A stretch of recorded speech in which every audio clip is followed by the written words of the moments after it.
Hello dear students, welcome in ASC starter. Dear students, ये जो video रहेगी ये संस्कृत के प्रैक्टिस पेपर से रिलेटेड रहेगी जो डीओ ने इशू किया है। और जो भी बच्चे सीबीएसई से बोर्ड के एग्ज़ाम दे रहे हैं उनके लिए वीडियो काफ़ी हेल्पफुल रहेगी। एक बार बता दूं कि सीबीएसई ने भी जो संस्कृत का सैम्पल पेपर इशू किया है, मैंने उसकी भी वीडियो बनाई है। और बहुत सारे जो टॉपिक्स हैं जैसे ट्रांसलेशन का हो गया, चित्र का हो गया, लेटर का हो गया, बहुत सारी वीडियोस बनाई हैं। जब आप उन्हें देखेंगे आपको काफ़ी बेनिफिट मिलेगा। ठीक है, तो अब मैं इस वीडियो में आपको प्रैक्टिस पेपर करवा रहा हूँ सॉल्यूशन के साथ। कि अब मैं आपको खंड का करवाने जा रहा हूँ और ये अपठित अबोधनम है। ठीक है, 10 मार्क्स का आपका आएगा। ठीक है, तो पहले मैं इसकी हिंदी समझाता हूँ, फिर इसके क्वेश्चन आंसर करेंगे। ठीक है, सूर्यवंशी सर्वप्रथम मनुर नाम निप अवत। मतलब सूर्यवंश में ना सबसे पहला जो राजा हुआ करते थे वो थे मनु नाम के। ठीक है, और तस्य कुल एवं दिलीप अति प्रसिद्ध राजा उत्पन्न। तो उनके कुल में ना एक राजा उत्पन्न हुए और वो थे दिलीप नाम के। ठीक है, राजा दिलीप जो थे वो सर्वेशम विषणाम ज्ञाता असीत। और ये जो राजा दिलीप थे ना, ये सभी के विषयों में जानना चाहते थे। मतलब सबकी मदद करने के लिए जैसे होता ना वैसे ही रहना चाहते थे, वैसे ही रहते थे। तो सर्वदा पराक्रमी परिश्रमी क्षमाशील चासित। और ये पता है, हमेशा पराक्रमी रहने वाले, परिश्रमी रहने वाले और दूसरों पर दया करने वाले, क्षमा करने वाले, ऐसे महान थे। दिलीप न्यायपूर्वकम पितृवत च प्रजा पालनम करोति स्म। और पूरी प्रजा को ना ये न्याय से और पिता के समान पालते थे पूरी प्रजा को। सब प्रजाया रक्षणे सर्वदा उद्यत भवते स्म। और अपनी प्रजा की रक्षा करने के लिए हमेशा उद्यत रहते थे, मतलब जैसे रेडी रहना। अतः स एव प्रजाया पिता असीत। और इस तरीके से वे पूरी प्रजा के पिता थे। राजा दिलीप यदा चिरम संतति न अलभत तथा गुरु वशिष्ठ तम संतति प्राप्तुम पूज्य कामधेनो नंदिन्या सेवार्थम आदिशत। जब राजा दिलीप के काफी समय से संतान नहीं हो रही थी ना, तो गुरु जो वशिष्ठ थे उन्होंने उनको आज्ञा दी कि तुम ऐसा करो, जो कामधेनु नंदिनी है ना उनकी सेवा करो। तो दिलीप स्व भार्या स एक विशंति दिनानी यावत गो सेवाम अकरोत। और उन्होंने जो ये गाय है इनकी 21 दिन तक सेवा करी। द्वाविंशति तमे दिने एक सिंह नंदिनी अक्राम्यत। मतलब 21 दिन तक तो उन्होंने सेवा करी, लेकिन 22वें दिन जो नंदिनी गाय थी उस पर एक शेर ने अटैक कर दिया। ठीक है, दिलीपा गोरक्षाए स्व शरीरम समर्पितुम उद्यत अभवत। और वो अपना शरीर जो है समर्पित करने के लिए उद्यत हो गए, तैयार हो गए, रेडी हो गए। प्रसन्न नंदिनी तस्मै सदते वरम अयच्छत। और नंदिनी इतनी प्रसन्न हो गई कि उन्होंने उसको वरदान दे दिया कि तुम्हें पुत्र प्राप्त होगा। अब पहला प्रश्न है, का प्रजा रक्षणे सर्वदा उद्यत भवति स्म। कौन थे जो प्रजा की रक्षा करने के लिए हमेशा उद्यत रहते थे। तो यहाँ पर आप आंसर दिलीप लिख देंगे। मैं आपको आंसर दिखा देता हूँ एक बार। देखो ये सारे आंसर हैं। ठीक है, तो मैं आपको समझा भी रहा हूँ, आंसर भी आपको दिखा देता हूँ। ठीक है, ताकि आपकी हेल्प हो जाए। ओके, फिर नेक्स्ट है सूर्यवंशी सर्वप्रथम का निप अवत। और देखो इनके आंसर ढूंढने होते हैं ना, तो ये पूरी लाइन ऊपर ढूंढा करो। एक पद्य में केवल एक शब्द लिखना है। ठीक है, सूर्यवंश में सबसे पहले कौन सा राजा हुआ था, तो वो ये रहा मरु नाम। ठीक है, और दो करने आपको 3 में से एग्जाम में भी। प्रसन्न नंदिनी कस्मे संतते वरम अयच्छत। और अब यहाँ बोला ना किसको उन्होंने जो है ना वरदान दिया कि पुत्र तुम्हें प्राप्त होगा। तो ये देखो, ये प्रसन्न, ये नंदिनी, ये संतति, ये वरम, ये अयच्छत। तो कस्मे का तस्मे आ गया। तस्मे कौन है, यहाँ पे दिलीप है, तो दिलीप आया आ जाएगा। अगर आपको फुल स्कोर करना है तो आपको उसका थोड़ा थोड़ा मीनिंग, अगर पूरा नहीं आता तो थोड़ा थोड़ा आना चाहिए, तभी आप करोगे। तो मैंने तीनों के आंसर बता दिए। अब ये जो आ है ना पूर्ण वाक्य, इसमें पूरी लाइन लिखनी है। जैसे यहाँ पर लिखा है दिलीप कथम गो सेवाम अकरोत। तो आप ये देखो पूरी लाइन ढूंढो। ये आप यहाँ पर आराम से देखेंगे। ये देखिए, ये रहा दिलीप, ठीक है, गो, और ये रहा गो सेवाम, ये रहा क्रोध। तो ये पूरी की पूरी लाइन आप उतार देंगे, ठीक है। फिर नेक्स्ट है दिलीपा कथम प्रजापालम करोति स्म, तो मतलब किस प्रकार से वो प्रजा को पालते थे, ठीक है। तो इस ये लिखा ना, ये देखो, ये पूरी लाइन लिख देंगे आप। आंसर भी आपको दिखा रहा हूँ क्योंकि आपको तो क्वेश्चन में ढूंढ के करना ना, तो इसलिए आइडिया दे रहा हूँ ताकि आप अच्छा कर पाए, अच्छा स्कोर कर पाए, ठीक है। नेक्स्ट है दिलीपा सर्वदा कृष आसीत, जो दिलीपा वो हमेशा कैसा रहता था, कैसा होता था, तो ये आप लिखेंगे पराक्रमी, परिश्रमी, क्षमाशील, इस तरीके से पूरा आंसर आ जाएगा ये आंसर, ठीक है, मैच कर लो आप। फिर नेक्स्ट है, देखिए उसके बाद ये ई है, यहाँ पर बोला गया कि इस कहानी का आप नाम क्या दोगे, अनुच्छेद का क्या नाम दोगे। देखो आप यहाँ पर दिलीप लिख सकते हो, ठीक है, आप यहाँ लिख सकते हो मनोनाम नृपा, मतलब आप कोई भी एक टाइटल दे सकते हो। ज्यादा टाइटल पहली और लास्ट वाली लाइन में देख लिया करो, आपको आराम से मिल जाएगा, ठीक है। ये लिखना जरूर, कुछ भी लिखोगे तो कहानी का नाम कुछ भी दे सकते हो जो पैसेज के अंदर है, टॉपिक से रिलेटेड है, तो आपको मार्क्स मिलेंगे ही मिलेंगे, ठीक है। क्योंकि देखो यहाँ पर लिखा हुआ और बोला कोई भी जो उचित नाम हो, कोई भी जो उचित नाम हो आप लिख सकते हो। फिर नेक्स्ट है कि जो निर्देश दिए गए उसके अनुसार आपको आंसर देना है।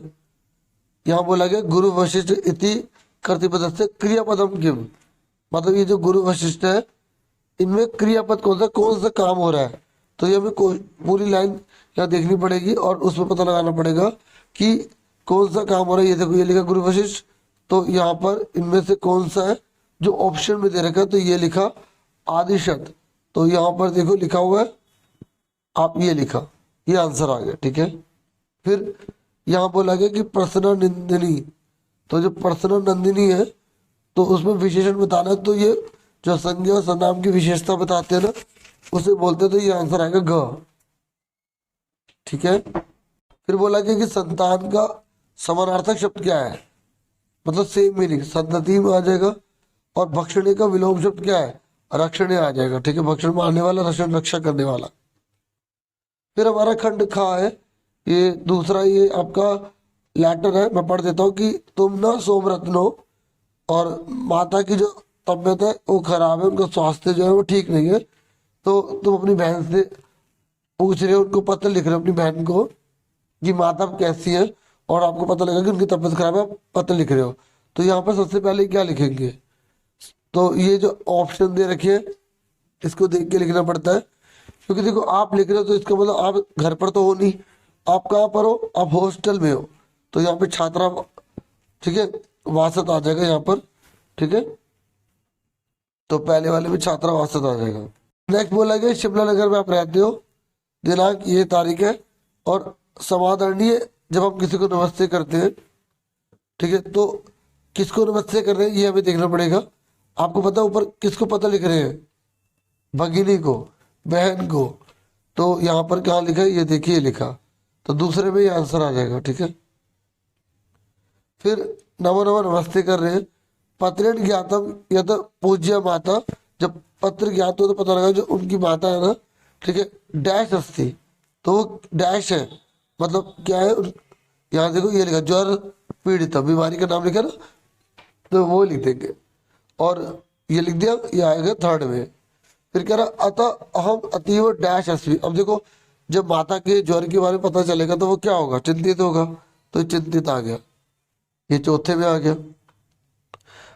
परम डैश ग्रह अगंतुम सक्षम न अस्मि, तो डैश जो हूँ मैं आने में जो असमर्थ हूँ, तो अब वो आने में जो असमर्थ है वो क्यों असमर्थ है, परीक्षा कारणात, परीक्षा की वजह से वो आ नहीं पाएगा। भवती डैश तस्य डैश यच्छतु, अब यहाँ पर कौन सा वर्ड भरेंगे हम, भवती डैश तस्य डैश यच्छतु भगवत कृपया सा शीघ्रम डैश भविष्यति, तो देखो यहाँ पर हम उनके ठीक होने की कामना कर रहे हैं, ठीक है, क्या कामना कर रहे हैं, ठीक होने की काम कर रहे हैं, तो और यहाँ बोल रहे हैं कि यथा समय आएगा कि समय के अनुसार दवाइयाँ दें, क्या दें यहाँ पे औषधियाँ, ठीक है, तो यहाँ पर यथा समय आएगा और यहाँ पर हम औषधि उनको दवाई देंगे, और उनके शीघ्र होने की हम क्या करेंगे, हम करेंगे कामना करेंगे कि उनका स्वास्थ्य जो जल्दी शीघ्र हो जाए तो स्वस्थता भवती, को जल्दी ठीक हो जाए तो स्वस्थता आ जाएगा। और पत्र से उत्तरम डैश प्रेषतु, और जो पत्र पत्र का जो उत्तर है वो डैश दो, तो क्या दो, शीघ्र दो, जल्दी देना। तुम्हारा जो भाई है, तो यहाँ पर नाम आ जाएगा जो बच्चे का नाम है, तो नाम क्या था उसका, सोमरत्न। ठीक है, तो ये आंसर आएगा। मतलब देखो, जब आप लेटर करते हैं ना, तो पहले जो आपको समझ में है वो लिख दो, जैसे लास्ट वाला शुरू का, तो इससे क्या होगा, कम बचेंगे, फिर आप आराम से सेलेक्ट कर पाओगे। जिनको थोड़ा संस्कृत में भी जो है ना अभी वो सीख रहे हैं, मतलब ठीक है। देखिए देखिए, अगर आपको ये बोला जाता है कि चित्र दे रखा है और आपको इस पर लाइन बनानी है, तो आप बिल्कुल आसान तरीके से कर सकते हैं।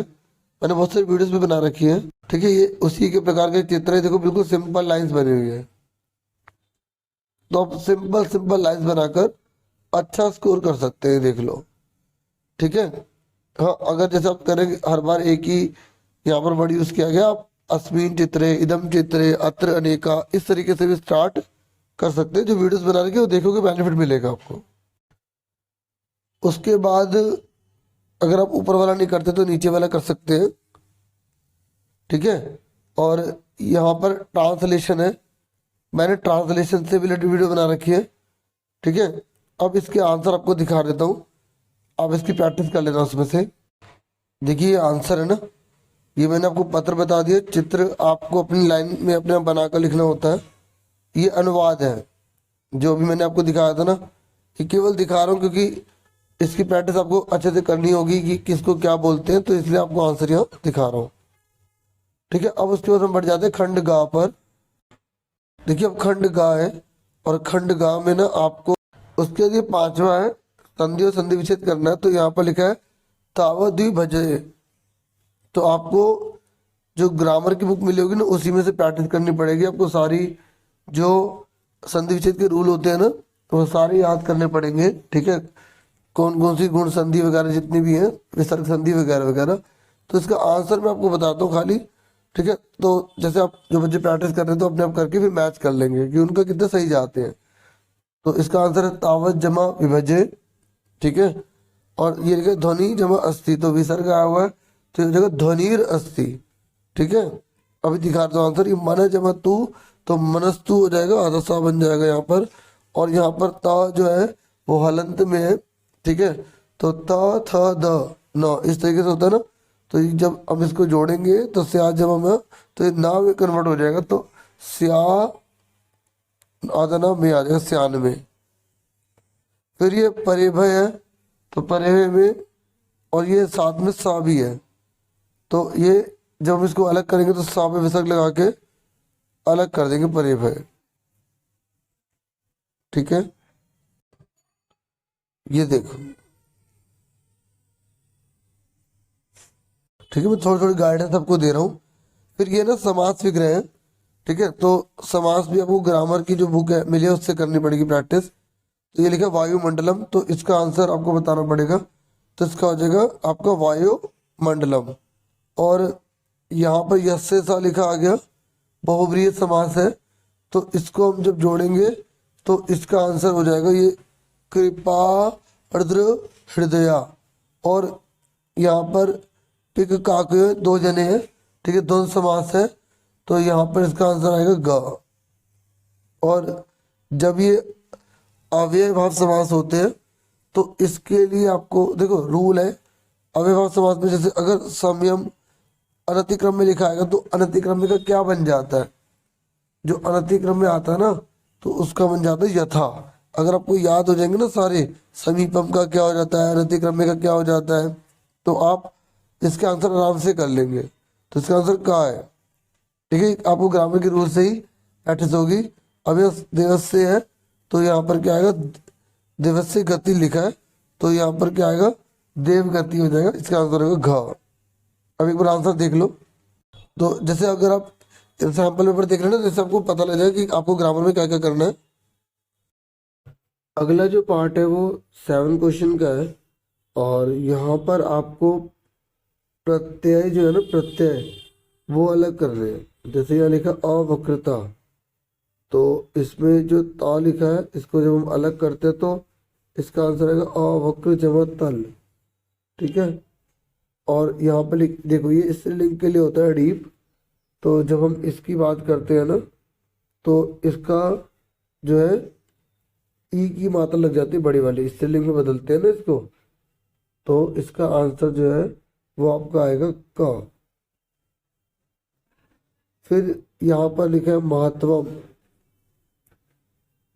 ठीक है, तो इसको जब हम अलग करेंगे तो यहाँ पर जो प्रत्यय है वो है महचमत्व।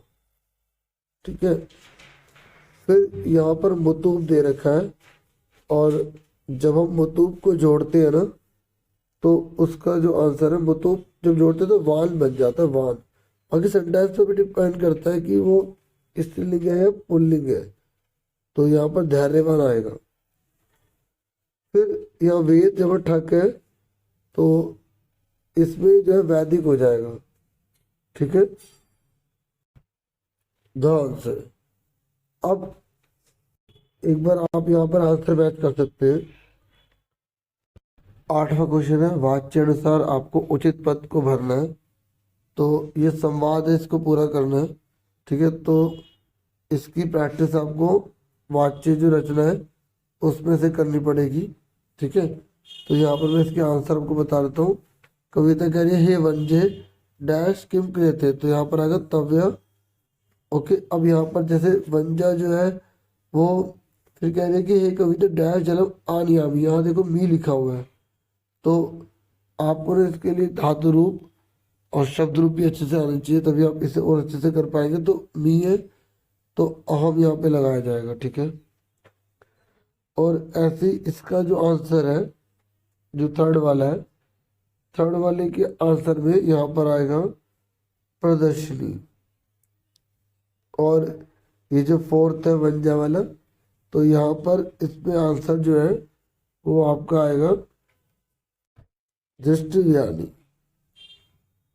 एक बार आंसर देख लो। ठीक है, अब ये देखो सेम तो आएंगे नहीं, कोई भी नया बनकर आएगा, तो आप प्रैक्टिस कर लेना। फिर ये काल बोधक है, मतलब यह टाइम दे रखा है, इसके अकॉर्डिंग आपको आंसर भरना बहुत आसान होता है।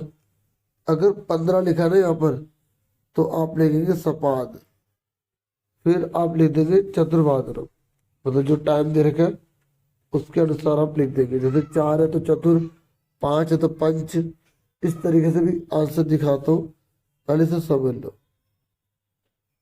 ठीक है, ये आपको अच्छे से क्लियर हो गया जो मैं आपको बता रहा हूँ। और यहाँ पर 5 है तो सिर्फ पंच आ जाएगा, पंच वादनम तो लिखा हुआ है, वादनी लिखे हुए हैं। और जब 30 आता है, जैसे पहले पंच का बता दूं तो इस तरीके से इसे लिखेंगे,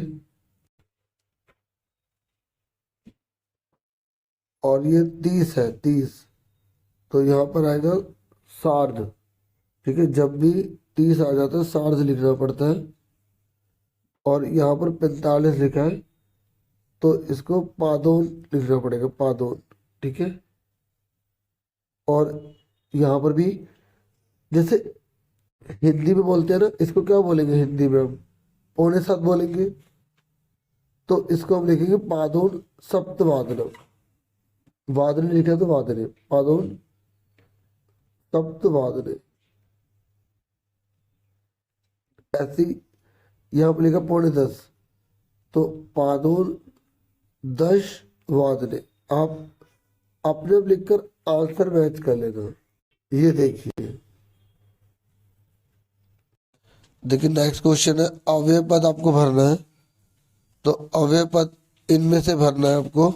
और अव्यय वो होते हैं जो लिंग वचन के साथ परिवर्तित नहीं होते, मतलब सेम के सेम रहते हैं।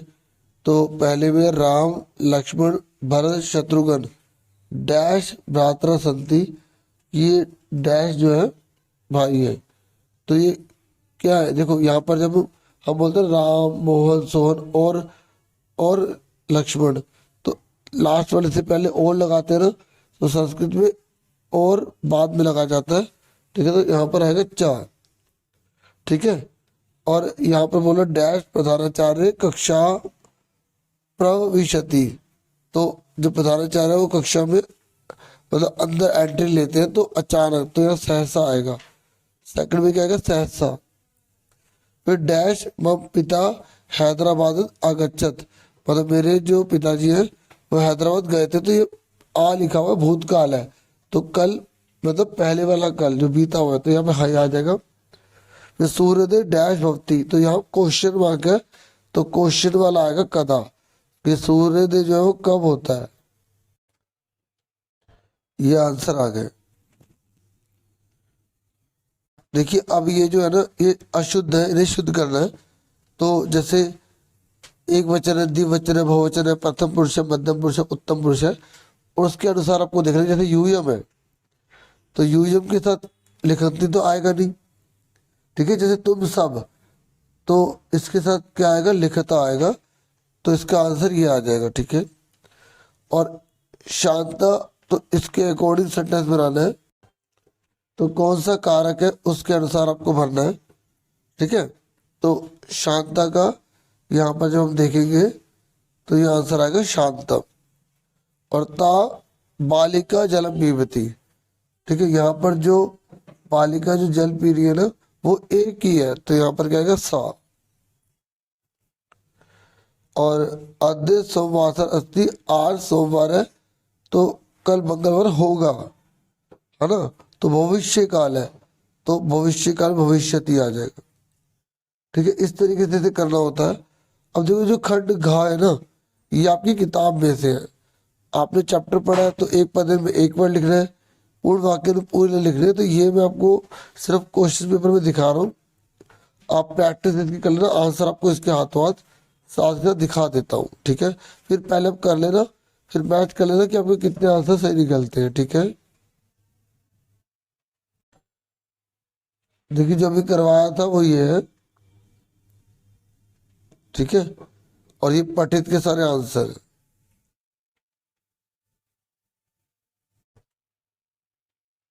अब उसके बाद ये नेक्स्ट है।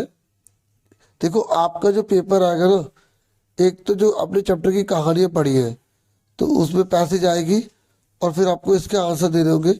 फर्स्ट टर्म के जो है ना उनको अच्छे से कर लेना, ठीक है। फर्स्ट टर्म में से ज्यादा आ रहा है। और जो 13 है करना है सभी आपको है। ये जो है ना, ये देखो आपको हर चैप्टर की एक एक कहानी की वर्ड मीनिंग बताना चाहिए। ये एक या तो दोहा आएगा या चौपाई आएगी। तो एक तो कहानी वाला आएगा पैसेज, उसी में से आंसर ढूंढने होंगे। बस आपको अगर चैप्टर के हर एक वर्ड का मीनिंग पता है तो आप बहुत अच्छा स्कोर कर लोगे, फुल आउट ऑफ फुल भी ला सकते हो, ठीक है। तो ये फिर इसके प्रश्न उत्तर आपको देने हैं, ठीक है। इसके आंसर देख लो एक बार, फिर मैच करो आपके कितने सही निकलते हैं, ठीक है। पैसेज मैंने एक ऊपर आपको समझाई दी थी, जिससे कि आपको आइडिया हो जाएगा, ठीक है। ये हो गए। अब आगे देखो, और एक होता है नाट्यांश। तो ये दो जनों के बीच में बातचीत हो रही है, फिर उसके आंसर हमको वैसे ही देने जैसे मैंने आपको पहले ऊपर आंसर पैसे करवाए थे, एक पद एक वर्ड, पूर्ण वाक्य पूर्ण। निर्देश में ये पूछेगा कि विशेषण कौन होता है, विलोम शब्द कौन होता है, ठीक है, इस तरीके से। अब इसका आंसर मैच कर लो एक बार। देखिए उसके बाद है 14 क्वेश्चन, और ये जो 14 क्वेश्चन है ये नाट्यांशम है, मतलब आपको नाटक जो दे रखा है, दो जनों के बीच की बातचीत है। तो एक पद पूर्ण वाक्य निर्देशानुसार वैसे ही करना है जैसे आप पहले करते हैं, ठीक है। तो जैसे यहाँ पर कर्तृपद बोला ना, तो इसमें क्या हो जाएगा, कर्तृपद शुरू में होता है कर्ता कारण जैसे बोलते हैं। और अगर विशेषण की बात करें तो अपूर्वम नामधेयम, तो विशेषण वो होते हैं जो संज्ञा नाम की विशेषता बताते, तो अपूर्व आ जाएगा। और विलोम शब्द बोला है, शांता का जो विलोम शब्द है वो होता है कुपित, मतलब हमें पैसे में से देख कर बताना है, ठीक है, कुपिता। अब इसके आंसर देख लो एक बार, ये है जो 15वां है ना। अब आपको देखो जो आपकी बुक है उसमें ना आंसर के प्रश्न दे रखे होते हैं, वो आपको करने हैं जैसे ये दे रखा है, ठीक है। तो कुछ की तो हिंट मिल जाती है, जैसे से लिखा तो इसका हो जाएगा कस्से। कभी भी गिनती लिखी आ गई तो वहां पर कति लिख देते हैं, बाकी अगर आपको मीनिंग पता होंगे तो ही आप उसको कर पाएंगे, ठीक है। अब जिन्होंने खुद कर लिया ट्राई, वो इसके आंसर देखो। ये देख लो, पहले का, दूसरे का, ठीक है, तीसरे का, चौथे का, पांचवे का, ठीक है। ये दोनों में से कोई भी लिख सकते हो, पहला, दूसरा, तीसरा, चौथा, पांचवा। और जहां पर जितने बोले ना उतने क्वेश्चन करने हैं। जैसे आप ये देख रहे हो ना, 4 मार्क्स, 5 में से 4 ही करने थे आपको केवल। फिर ये नेक्स्ट है, ये ना हमें अन्वय दे रखा है, तो हमें यहाँ पर बताना है कि क्या क्या आएगा। बहुत इजी होता है ये, ठीक है। जैसे आप जो जो कट रहा है आप उससे काट दो। अश्विन अश्विन कट गया, विद्वांस कट गया, एव प्रकीर्तिता से वो कट गया, और यहाँ पे अनिशाम से अनिशाम कट गया, ये से ये कट गया। चक्षुषी है तो वो ब्रैकेट में लिखा तो छोड़ दो, ते ते तू तू और मते। अब जो बचे हैं ना उसके अकॉर्डिंग, जो इसके आसपास के शब्द है ना उसके अकॉर्डिंग भरना है। और ब्रैकेट में भी लिखा हुआ है आपको क्या भरना है, ठीक है। ये जो बचे ना 4, ये आप भर देंगे, ठीक है। नॉर्मली लाइन से दिए होते हैं, ठीक है, तो आप लाइन से भर सकते। जैसे पहले में लोग के, दूसरे में आप देखोगे चक्षुष्मंत, और फिर वदने, और फिर चक्षुर नामनी, जो भी बचे थे लाइन से। तो आप ऐसे भी भर सकते हैं। आंसर मैच कर लो इसका, ये देखो। और अगर आप ऊपर वाला नहीं करते तो नीचे वाला कर सकते हैं, भावार्थ है। जैसे ये जो दोहा लिखा है ना, इसको अपनी भाषा में लिखा हुआ है, ये आपकी बुक में ही होते हैं, ठीक है। अगर आपने वो पढ़ रखा है तो आप आराम से इसे बता देंगे। नहीं तो इसका मीनिंग निकाल के देख रहे हैं कि इसके बाद क्या आ रहा है, वो यहाँ से देख के आप भर देंगे। ये मुश्किल नहीं होता, बहुत ही ईजी है, ठीक है।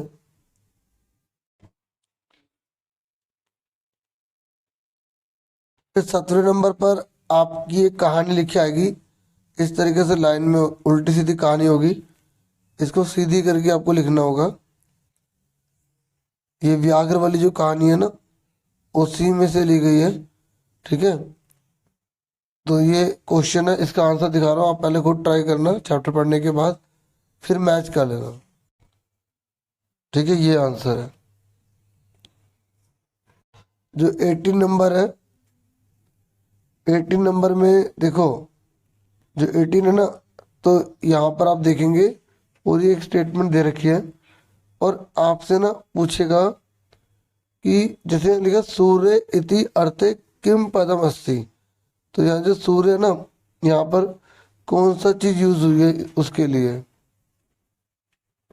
तो आप बता दोगे भानु।